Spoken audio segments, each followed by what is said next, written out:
My name is Raymond. I'm 53 years old, and what I discovered in my own home shattered everything I believed about the people I love. For months, I lived in a house that felt like it was slowly suffocating me. The air was thick with words unspoken, with glances that cut deeper than any blade ever could. I watched my family move around me like I was furniture, something they'd grown so accustomed to that they no longer saw me at all. I was there, but I wasn't present, not to them, not anymore. My son once said, "You're useless now, Dad." He said it casually, like he was commenting on the weather. Like those four words didn't carry the weight of 1,000 betrayals, like they didn't land in my chest and lodge themselves there, heavy and permanent, a stone I'd carry for the rest of my days. He didn't know. None of them knew. The business that fed them, that clothed them, that paid for every comfort they had ever enjoyed, it was still under my name. Every contract, every asset, every single thing they took for granted bore my signature, my sweat, my sacrifice. But what I saw that night, I'll never forget. The image burned itself into my mind with such clarity that even now, years later, I can close my eyes and see it all unfolding again. The horror, the betrayal, the moment when everything I thought I knew turned to ash. Before I continue, please like this video, subscribe, and tell me where you're watching from. It helps me know someone out there still believes in stories like this. It helps me know I'm not alone in this pain, that maybe my words can reach someone who needs to hear them, someone who's standing where I once stood, confused and hurting, and wondering if they're losing their mind. Because that's what they made me feel like I was crazy, like I was the problem. But I'm getting ahead of myself. Let me take you back to when things were good. Back to when I still believed in the sanctity of family, in the bonds that supposedly could never be broken. There was a time when my life felt like a blessing I didn't deserve. I'd wake up at 5:30 every morning to the smell of coffee brewing in the kitchen. My wife, Patricia, God, how I loved that woman. She'd always be up before me, moving through our home like a gentle spirit, making sure everything was perfect before the day began. The morning light would filter through our kitchen windows, golden and warm, and she'd smile at me over her cup. That smile that had captured my heart 30 years ago and never let it go. "Good morning, Ray," she'd say, and those simple words felt like a prayer of gratitude. We had built something beautiful together. The business started in our garage 28 years ago. A small import-export operation that I ran with nothing but determination and a dream. Patricia kept the books in those early days, her neat handwriting filling ledgers while I made calls, negotiated deals, worked 18-hour days to make something of nothing.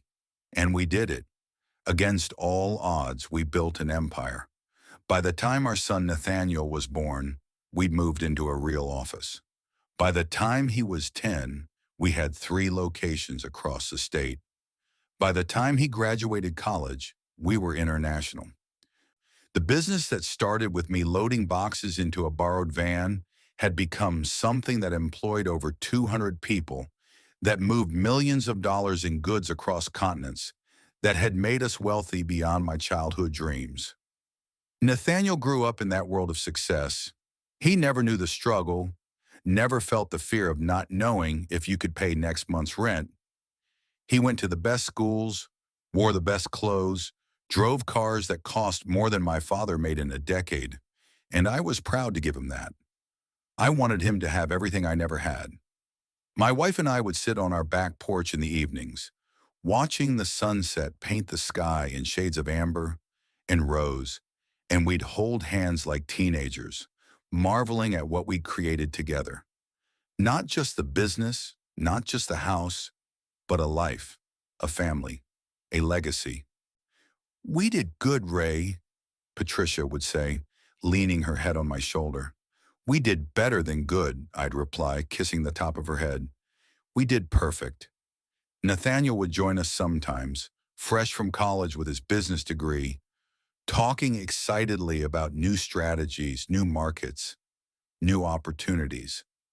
I'd listen to him with such pride, thinking about how he'd take everything I'd built and make it even better, how he'd carry our name forward into the future with honor and strength. Those were the good days, the days when I still believed that love was enough, that family meant something unbreakable, that the people you gave everything to would never turn on you. I was so blind. But soon I started noticing small things that didn't make sense. It started with the meetings. Nathaniel began having private conversations with Patricia that would stop the moment I entered a room. They'd look up at me with these expressions I couldn't quite read. Not quite guilty, but not quite innocent either. Like they'd been caught discussing something I wasn't supposed to know about. Just boring business stuff, Dad, Nathaniel would say with a wave of his hand. Nothing you need to worry about. Nothing I needed to worry about. About my own business. The company I'd built from absolutely nothing, that bore my name on every document, that existed because I'd sacrificed everything to make it real. But I trusted them. God help me, I trusted them completely. Then came the changes at work. I'd arrive at the office to find that decisions had been made without my input. New hires I'd never approved. Contracts signed with my digital signature that I'd never actually authorized. When I questioned these things, Nathaniel would get this look on his face. Patient, condescending, like he was dealing with a child who didn't understand how the world worked. Dad, you need to let me handle the day-to-day operations, he'd say. You've earned your rest. Enjoy it. Play golf, travel. Let me worry about running things. Running things, my things. The things I'd built with my own bleeding hands. Patricia would agree with him, her voice soft and soothing. Raymond, darling, you've worked so hard for so long. Maybe it's time to step back a little. Let Nathaniel prove himself. You trust him, don't you? Of course I trusted him. He was my son, my blood, my legacy. But the truth was, I didn't want to rest. I was 53, not 93. I had energy, ideas, passion for the work that had defined my adult life. The business wasn't just a source of income. It was my purpose, my identity, my contribution to the world. Still, I tried to step back. I tried to let go. I told myself this was natural, the passing of the torch from one generation to the next. I told myself that fathers are supposed to make room for their sons to shine, but the distance grew. I'd walk into the office and conversations would stop. Employees who'd worked with me for decades would avert their eyes, uncomfortable in my presence. My own secretary, the woman who'd been with me for 15 years, started treating me like a visitor, asking if I had an appointment before I could enter my own office. My own office. I began to feel like a ghost haunting the halls of a building I'd literally built. People looked through me. Decisions happened around me. The company moved forward as if I'd already left, as if I was already gone, already dead. At home, it was worse. Patricia stopped asking about my day. She'd spend hours on her phone texting someone, and when I'd ask who she was talking to, she'd say, "Just Nathaniel, dear. Business things, nothing important." Nothing important. Everything in my life had become nothing important. My son stopped coming to Sunday dinners. When he did show up, he'd spend the entire time on his laptop, barely acknowledging my presence. When I tried to engage him in conversation, he'd respond in monosyllables, his eyes never leaving his screen. "How's the Gallagher contract coming along?" I'd ask, referring to a major deal I knew we were negotiating. "Fine," he'd say. I was thinking we could leverage our position to, "It's handled, Dad." But if you just let me, it's handled. And Patricia would place her hand on mine, squeezing gently, her eyes asking me to let it go, to stop pushing, to accept my new role as the man who used to matter. I started having trouble sleeping.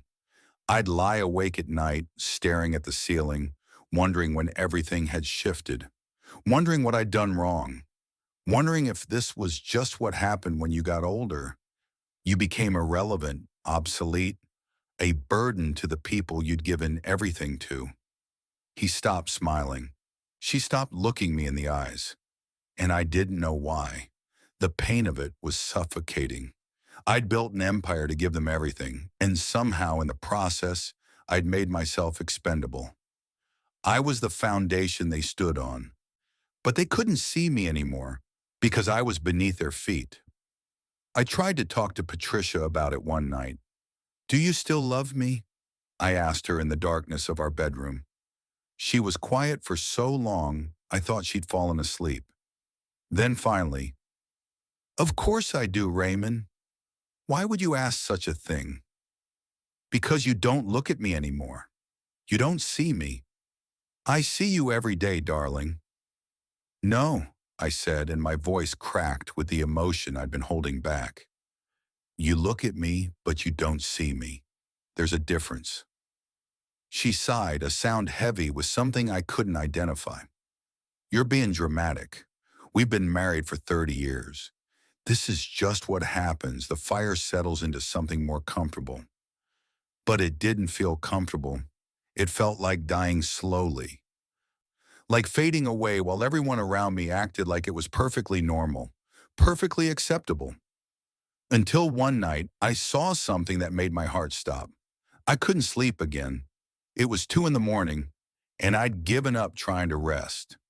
I went downstairs to make myself some warm milk, an old remedy my mother used to swear by. And as I passed by the study, I saw light coming from under the door. Patricia was in there. I could hear her voice, low and urgent. I should have knocked. I should have announced myself. But something in my gut told me not to. Something primal and ancient. The instinct that warns prey when a predator is near. I pressed my ear to the door. "Can't keep doing this," Patricia was saying. "He's starting to notice." A pause. She was on the phone. I know. But he's not stupid, Nathaniel. Your father is a lot of things, but stupid isn't one of them." My blood ran cold. They were talking about me. "The papers are almost ready," she continued. "Another few weeks, maybe a month, and we'll have everything transferred. Then it won't matter what he notices. It'll be too late for him to do anything about it." Transferred. What was being transferred? "I'm not enjoying this either," Patricia snapped, her voice taking on a hardness I'd never heard before. "Do you think I like pretending? Do you think I like lying next to him every night knowing what we're doing? But it has to be this way. If he knew, he'd fight us. He'd never willingly give up control." Give up control of what? My business? My company? He's old, Nathaniel. He's outdated. His methods don't work anymore. The business needs fresh vision, fresh leadership. We're doing this for the good of the company. We're doing this for our future. Old, outdated, useless. The words my son had spoken echoed in my head. "You're useless now, Dad." It wasn't a careless comment. It was a declaration, a verdict they'd already reached. "I have to go," Patricia said. "I think I heard something. Just stick to the plan. In a few weeks, everything that's his will be ours." I barely made it back upstairs before she opened the study door. I lay in bed, my heart hammering so hard I thought it might burst through my chest, pretending to sleep when she slipped back under the covers. She kissed my forehead gently. "Sweet dreams, Raymond," she whispered. But there was nothing sweet about any of this. Nothing sweet at all. The next morning, I went to the office early, 5 a.m. before anyone else would be there. I needed to see for myself. I needed to understand what they were doing. But the next morning, the evidence was right in front of me, and I couldn't ignore it anymore. My computer login didn't work. After 28 years, my credentials had been changed. I tried 3 times thinking maybe I'd mistyped in my panic, but no, I was locked out of my own system. I called our IT director, a man named Foster, who I'd personally hired a decade ago. Foster, this is Raymond. My login isn't working. Oh, Mr. Carver, yes, I was told to update some security protocols. Your new credentials should have been emailed to you. Told by whom? By, by Nathaniel, sir. He said you approved the changes. I hadn't approved anything. Foster, I need you to be honest with me. What's going on?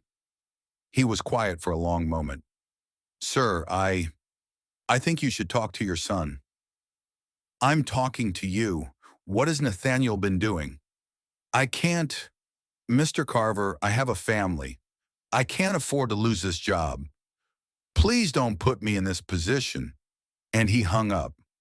I sat there in my office, the office that suddenly didn't feel like mine anymore, and I felt the full weight of what was happening crash over me. This wasn't just neglect. This wasn't just my family moving on without me. This was something calculated, something deliberate. This was a coup. I spent the next 3 hours going through physical files, the ones that couldn't be locked behind a digital wall, and what I found made my hands shake so badly I could barely hold the papers. Transfer documents, dozens of them. Quietly moving assets from my name to Patricia's, from my name to Nathaniel's. Nothing illegal, they'd been clever about that, but everything designed to systematically strip me of ownership of my own company. Stock transfers, real estate deeds, bank account authorizations, all with my signature, except I'd never signed them. They'd forged them, or used that digital signature Nathaniel had convinced me to set up for convenience. They were stealing my life's work right out from under me, and they were doing it with smiles on their faces, with kisses on my forehead, with words about how much they loved me. I wanted to vomit. I wanted to scream. I wanted to set fire to everything and watch it burn rather than let them have it. But instead, I sat there in that office, in that building I'd built, and I wept. I wept for the family I thought I had. I wept for the love I believed was real. I wept for the man I used to be, the man who trusted so completely that he'd made himself vulnerable to the worst kind of betrayal.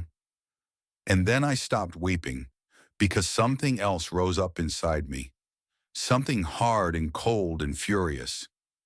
They thought I was useless. They thought I was too old, too outdated, too worn down to fight back. They were about to learn how very wrong they were. I couldn't confront them directly. Not yet. If I showed my hand too early, they'd move faster, cover their tracks, finish what they'd started before I could stop them. No, I needed to be smart about this. I needed evidence that would hold up in court. I needed to understand the full scope of what they'd done so I could undo it. I decided to find out the truth. And I'd do it the way they'd done it to me, quietly, secretly, while pretending nothing was wrong. That night, I pressed record and waited. I'd bought a small recording device, the kind advertised for journalists and students. It looked like a pen, innocent enough that no one would question it. I placed it in the study, hidden behind some books, the microphone pointed toward Patricia's desk. Then I went about my evening as if everything was normal. I smiled at my wife. I asked her about her day. I pretended I didn't know what she was, what she'd become. "Everything okay, dear?" she asked me over dinner. "You seem tense." "Just tired," I said, forcing my face into something resembling peace. "Long day. Maybe you should see the doctor. Get your blood pressure checked. You know how you get when you're stressed. You know how you get. Like I was the problem. Like my stress wasn't a direct result of being systematically betrayed by the people I'd love most in this world. Maybe, I said. I'll make an appointment. She smiled at me, reached across the table to squeeze my hand. That's my Raymond, always so responsible. Her touch made my skin crawl. How could she do this? How could she sit there, looking at me with those eyes I'd loved for 30 years, knowing what she was doing to me? That night I lay awake again, listening to her breathing beside me, wondering if she'd ever really loved me at all. Or had I always been just a means to an end, a vehicle to wealth and comfort that she was now ready to discard? The recording device captured 3 conversations over the next week. 3 conversations that laid bare the full extent of their betrayal. In the first, Patricia and Nathaniel discussed timing. They needed to move faster, she said. I was getting suspicious.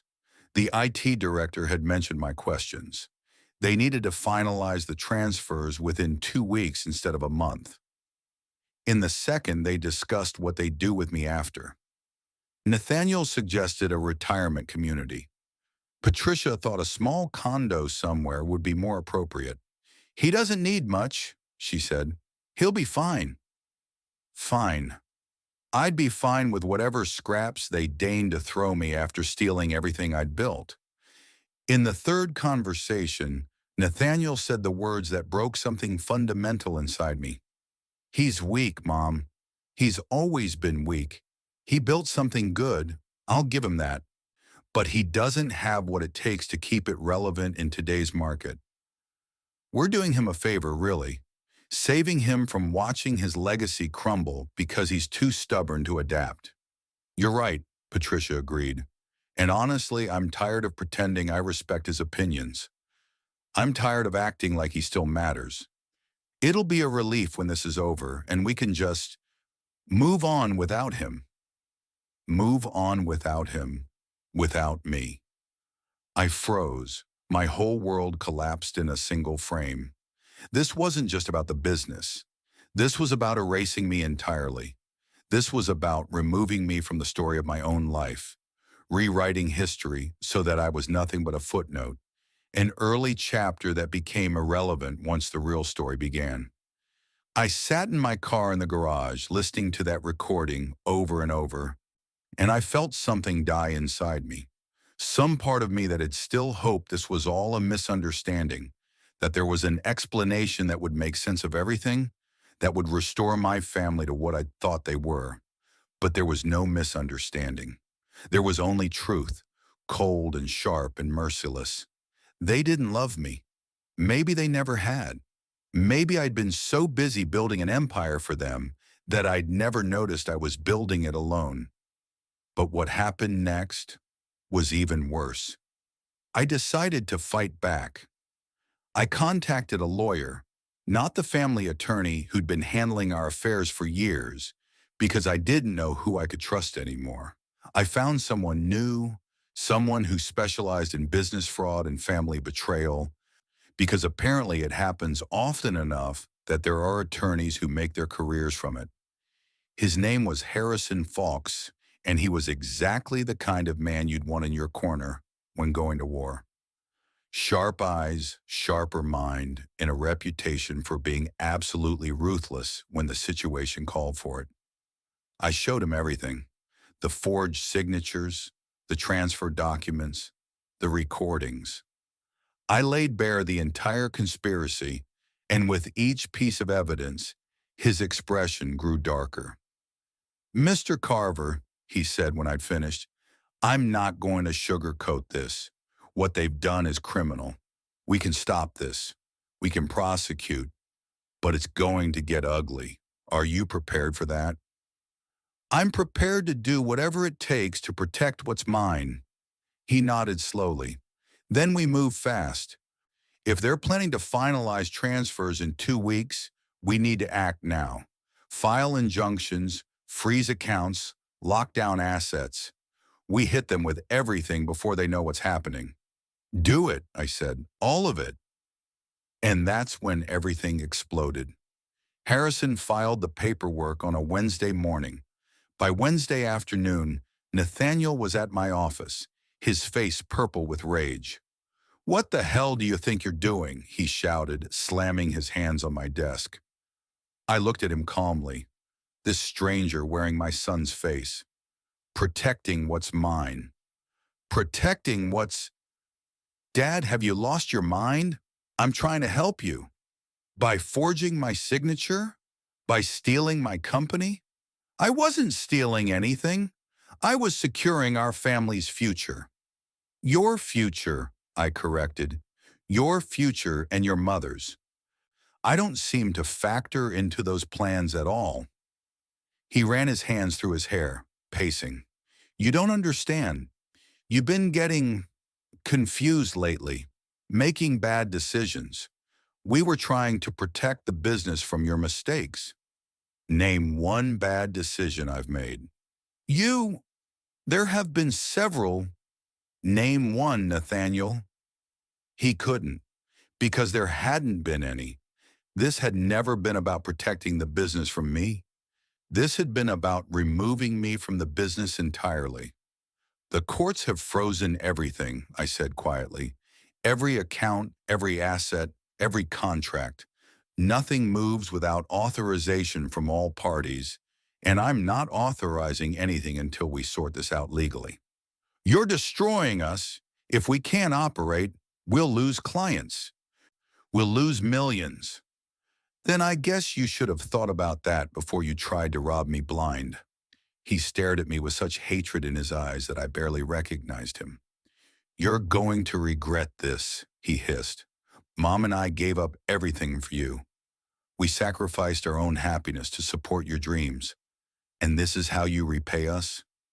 The audacity of it, the sheer, breathtaking audacity, left me speechless. But he wasn't done.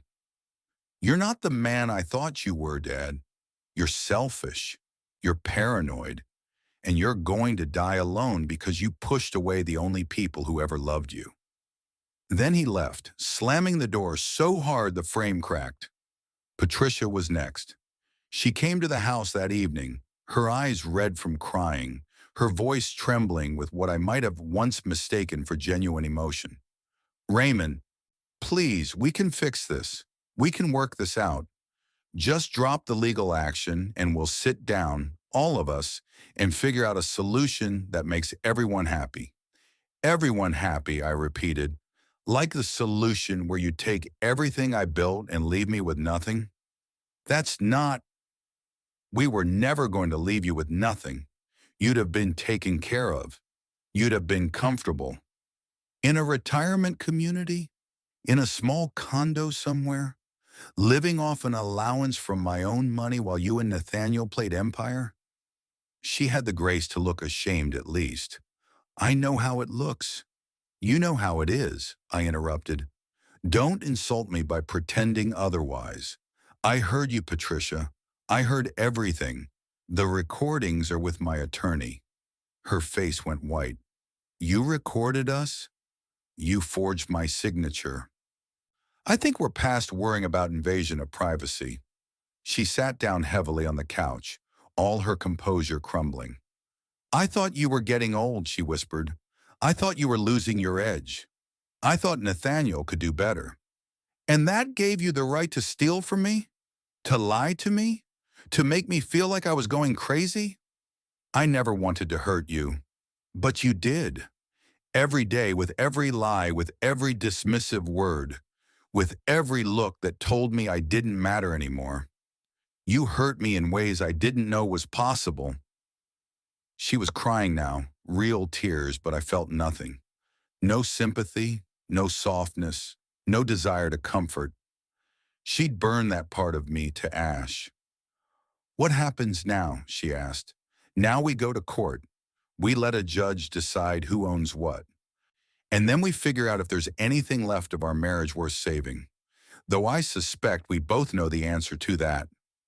She looked up at me, and for just a moment, I saw the woman I'd married 30 years ago.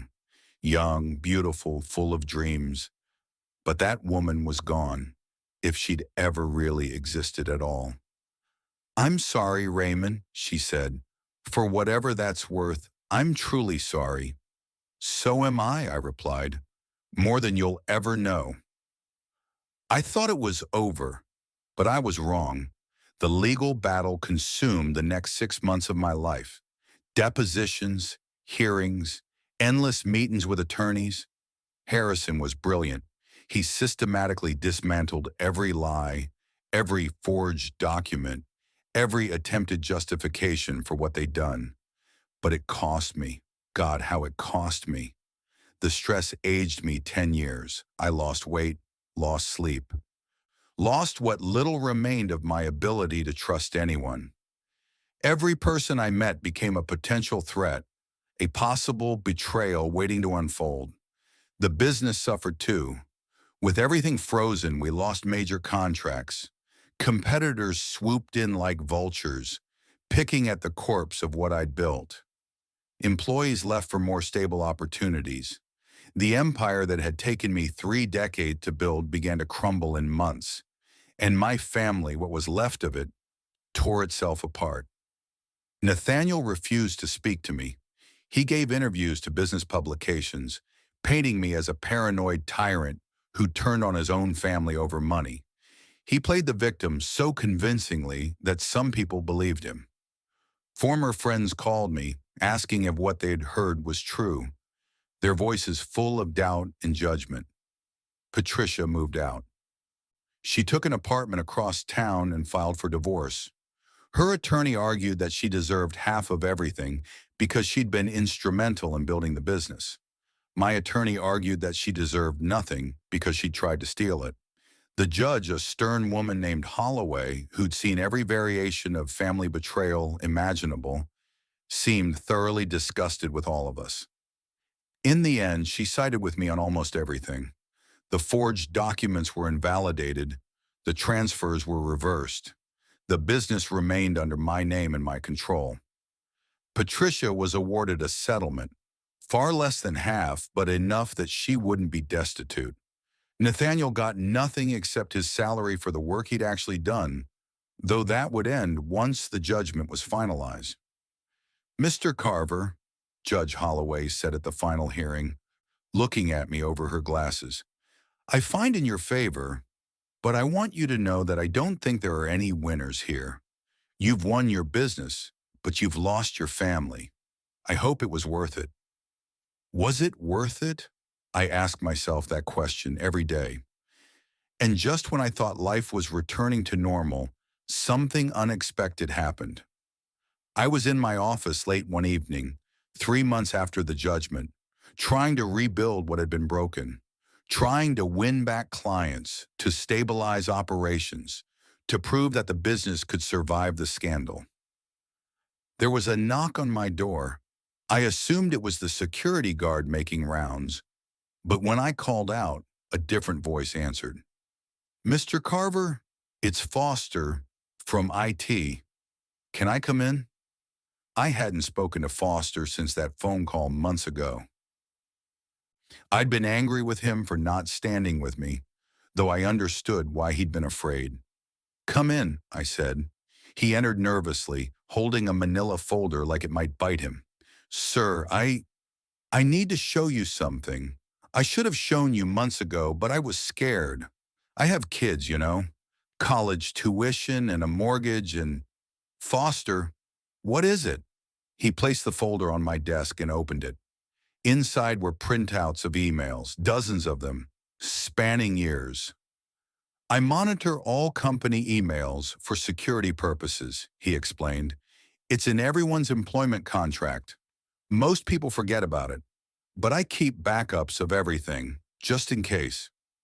I started reading, and with each email, my blood ran colder. They'd been planning this for 5 years. 5 years. Long before I'd noticed anything was wrong, they'd been strategizing, consulting with lawyers about how to legally strip me of ownership, discussing which of my employees could be turned against me, plotting every detail of my downfall. But that wasn't the worst part. The worst part was the other names in the email chain. Not just Patricia and Nathaniel, but our family attorney, our accountant, Patricia's brother, who worked in our finance department, even two members of our board of directors, people I'd trusted, people I'd considered friends. It hadn't been just my wife and son. It had been a conspiracy, a coordinated effort by a dozen people, all working together to remove me from my own life. "Why are you showing me this now?" I asked Foster, my voice hollow. "Because you won," he said simply, "and because what they did was wrong and I couldn't live with myself for staying silent. I know it's too late to help with the case, but I thought you deserved to know the truth. All of it." I stared at those emails for a long time after Foster left, at the casual cruelty of them, at the way they discussed me like I was a problem to be solved rather than a human being, at the sheer scope of the betrayal. Patricia had written, "Raymond's always been easier to manipulate than he thinks. Play to his ego, and he'll believe anything." Nathaniel had responded, "The old man's too trusting. It's almost sad how easy this is going to be." Our accountant had added, "Just make sure everything looks legal on paper.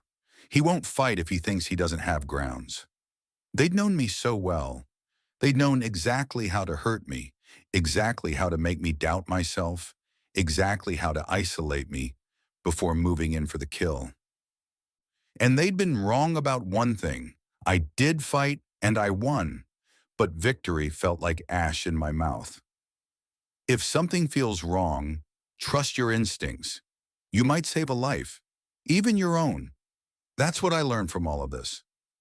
That pain in your gut, that voice in your head saying something isn't right. Listen to it.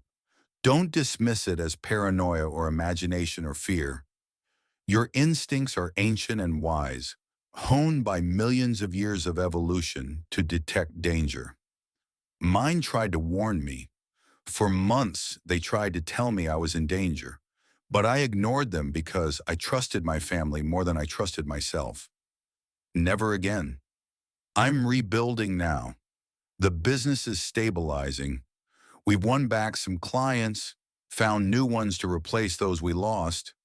The wounds are healing slowly, though I suspect some scars will never fade. I haven't spoken to Patricia since the divorce was finalized. She sends Christmas cards, believe it or not, like we're old friends who drifted apart instead of married people who destroyed each other. I don't respond. Nathaniel tried to reach out once, 6 months after everything ended. He sent me a letter, 3 pages long, full of apologies and regrets and explanations about how things got out of control, how he never meant for it to go so far. I burned it without finishing it. Some bridges once burned can never be rebuilt. The betrayal changed me fundamentally. I'm harder now, more guarded. I don't trust easily. I don't love freely.